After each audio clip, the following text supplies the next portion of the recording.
हूँ मानसी सुदर्शन। आप देख रहे हैं सिटी न्यूज। मैं आप सभी दर्शकों का करती हूँ स्वागत। अब बढ़ते हैं खबरों की तरफ। दबंगई के बल पर दूसरे की खेतौनी की जमीन पर अवैध रूप से कब्जा कर रहे दलित परिवार के दबंगों ने 50 मीटर लंबी दीवार को धराशायी कर दिया। जमीन हथियाने के लिए जमीन मालिक को फर्जी मुकदमे में फंसाने की धमकी दे रहे हैं। अपनी जमीन व फर्जी मुकदमों से बचाने के साथ दीवार गिराने वालों के विरुद्ध कार्यवाही की मांग जमीन मालिक ने की है। मामला थाना क्षेत्र हैदरगंज के थरिया करौंदी गांव का है, जहां पक्की सड़क से सटी गांव की पुरानी आबादी तक गाटा संख्या 180 का रकबा 286 ए की बाग गांव निवासी प्रमोद पांड्या आदि की है। गांव के किनारे बाग से सटी दलित बस्ती होने के चलते दलित परिवार के बीरू राम जन्म, गुनी, हुबलाल आदि कब्जा करते हुए मकान बना लिए हैं और आगे भी कब्जा करने का सिलसिला जारी है। वहीं प्रमोद पांड्या ने बताया कि कई बार पैमाइश भी हुई है। मेरे सहखातेदारों ने इस संबंध में अवैध कब्जेदारों से कई प्रस्ताव भी रखा, लेकिन अवैध कब्जेदारों ने कब्जा करने का सिलसिला जारी रखा। इसी बीच थानाध्यक्ष हैदरगंज राजेश मिश्रा के सूझबूझ के बाद दोनों पक्षों ने पहले से किए गए अवैध कब्जे के साथ 8 फीट रास्ता और खतौनी में देकर एक नया समझौता 6 फरवरी 2022 को किया। इस समझौते के अंतर्गत जमीन मालिक संजय कुमार पांड्या आदि ने आबादी की सीमा पर 50 मीटर लंबी पक्के ईंट की दीवार तैयार कर दी, परंतु विपक्षी गण इस समझौते को भी धता बताते हुए गोलबंदी कर रविवार को पूरी दीवार ढहाकर ध्वस्त कर दिया और फावड़ा, कुदाल, ईंट सहित सामान उठा ले गए।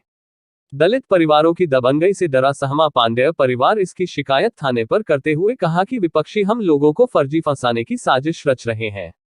वहीं इस संबंध में थानाध्यक्ष हैदरगंज राजेश कुमार मिश्रा ने कहा कि दीवार गिरी है, जानकारी में है, घटना की जांच करके आवश्यक कार्रवाई की जाएगी। हाँ, मैं प्रमोद पांडे ग्राम करौंदी का निवासी हूँ और यहाँ हमारी एक पुश्तैनी ज़मीन है जो कि काफ़ी लोगों के हिस्से में है और उसमें बगल में सटा हुआ दलित लोगों की बस्ती है। वो काफ़ी ज़मीन हमारा धीरे धीरे करके अतिक्रमण कर लिए। जब ये पता चला तो हम उसको पैमाइश करवाए, दरोगा जी भी आए थे और उसको देखने के बाद दरोगा जी ने कहा गरीब हैं, जाने दो, जितने में बस गए हैं, बाकी ज़मीन आप लोग अपना कब्जा कर लो, उसको ले लो।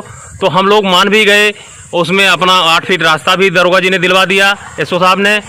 तो उस पर हम लोगों ने अपनी दीवार खड़ी कर ली। दीवार के बाद उसको कल रात में ही लोगों ने गिरा दिया और पूछने के बाद वो बताते क्या हैं कि अब ज़्यादा कुछ करोगे तो हम हरजन उत्पीड़न में फंसा देंगे और उसमें 376 फंसा देंगे, इस तरीके से कह के वो धमकी भी दे रहे हैं। बेनीगद्दौपुर में दलित मजदूर के साथ मारपीट और गाली गलौज सहित जान से मारने की धमकी की शिकायत तारुण थाने में हुई। भाकियू कार्यकर्ता और मजदूर बेनीगद्दौपुर निवासी अंजनी के साथ गांव के ही संजय सिंह द्वारा गाली गलौज, जान से मारने की धमकी सहित मामले की शिकायत अंजनी की पत्नी अनीता देवी ने तारुण थाने पर किया, परंतु कार्रवाई न होने पर अनीता देवी के साथ सोमवार को तारुण थाने पहुंचे भारतीय किसान यूनियन के नेता अरविंद गिरी और राम सुभावन भारती ने तारुण पुलिस से मुकदमा दर्ज कर आरोपी के खिलाफ कड़ी से कड़ी कार्यवाही करने की मांग किया। पुलिस द्वारा कार्यकर्ता के ऊपर हो रहे उत्पीड़न पर कार्यवाही न करने पर आंदोलन की चेतावनी दी बाकी नेताओं ने दी है। अनीता देवी, पति का नाम अंजनी कुमार, बेनीगद्दौपुर का निवासी है। प्रिंसिपाल का लड़का संजय सिंह उर्फ जोगंदर, हमारा आदमी मजदूरी पैसा मांगे जाता रहा, ओकर रास्ता में लात मुँह का घूसा लाठी से मारी हैं, मरा समझ के छोड़े हैं। थाने में प्रार्थना पत्र दे है लेकिन आज तक का कोनो सुनवाई नहीं भई। तारुण थाना है।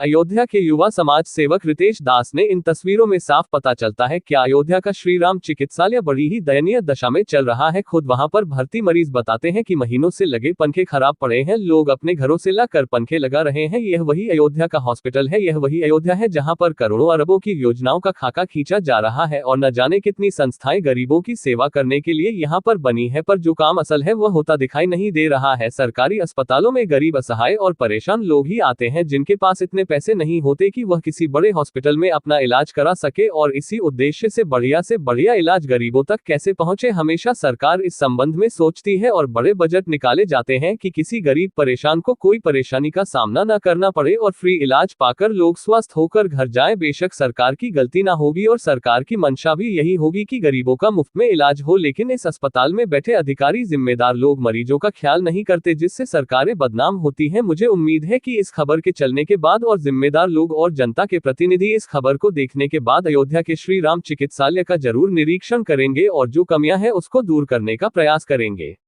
भाई कितने दिन से खराब है? हम 10 दिन हमें आए हो गए। 10 दिन से पंखा खराब है? हमारे रहते हुए 10 दिन से खराब है। अच्छा, उसके पहले पता नहीं है।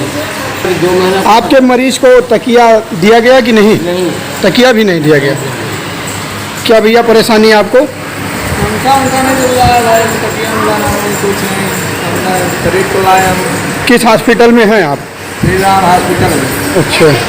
धर्म नगरी अयोध्या जो कि बदहाल है अस्पतालों की व्यवस्था, एक बाबा लावारिस अवस्था में जो कि गोंडा क्षेत्र में घायल हो गए थे, उनको लाए और जो कि पैंट में शौच कर दिए थे, कोई सफाई करने वाला सुपर नहीं मिला। अयोध्या पुलिस प्रशासन को 112 नंबर को बुला करके जो है इनका बदला गया पैंट, उसके बाद इनको भर्ती कराया गया। लेकिन श्री राम हॉस्पिटल में जिस तरीक़ा से मरीज परेशान हैं, जो स्थानीय हमारे जनप्रतिनिधि हैं, आखिर ये लोग क्यों नहीं आ रहे हैं अस्पताल में देखने के लिए? जनता इतनी परेशान है क्या बताएं। मरीजों को नहीं मिल रहा तकिया, सभी लोग अपने घर से पंखा ला करके जो अस्पताल में काट रहे हैं। जो दिखाइए सब प्राइवेट पंखा है, सब लोग अपने घरों से पंखा ला करके जो है किसी तरीक़ा से जो है काटते हैं। क्या दिक्कत है माता जी? क्या दिक्कत है माता जी आपको? भैया पंखा नहीं चल रहा भैया, हम बहुत परेशान हैं। कितने दिनों से? चल रहा है, तकिया है ना कुछ नहीं, तकिया भी नहीं मिला आप लोग को? आपके सामने देख रहे हैं। पंखा मंगा के लगाए हैं।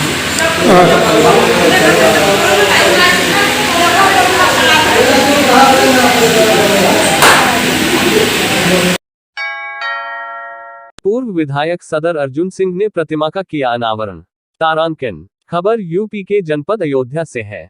कोरभार क्षेत्र के अंतर्गत बलराम की स्वर्गीय मां एक प्रतिमा का अनावरण पूर्व विधायक अर्जुन सिंह के कर कमलों द्वारा किया गया। कार्यक्रम के इस अवसर पर उत्तर प्रदेश पुलिस विभाग में रहे पूर्व उपाधीक्षक रघुवीर सिंह भदौरिया बतौर मुख्य अतिथि के रूप में शिरकत करने पहुंचे, जहां पर उनका स्वागत मां शेरावाली न्याय धाम समिति के सम्मानित पदाधिकारियों ने फूल माला पहनाकर किया। इस दौरान मंचासीन वरिष्ठ पत्रकार सुबोध श्रीवास्तव के साथ प्रिंट व इलेक्ट्रॉनिक मीडिया के पत्रकारों को भी कार्यक्रम के आयोजक बलराम तथा बतौर मुख्य अतिथि ने अंगवस्त्र देकर सम्मानित किया। मीडिया कर्मियों से बातचीत करते हुए सदर के पूर्व विधायक अर्जुन सिंह ने कहा कि सनातन धर्म में जो हम सबको कमी दिखाई दे रही थी, उस कमी को बलराम ने अपनी माता की प्रतिमा का अनावरण करके पूरा कर दिया। उन्होंने यह भी कहा कि आदरणीय बलराम से हम सबको यह सीख लेनी चाहिए कि हम सब लोग जीते जी अपनी माता पिता की सेवा करें और उनके न रहने पर भी उनकी प्रतिमा का अनावरत पूजा पाठ करते रहे।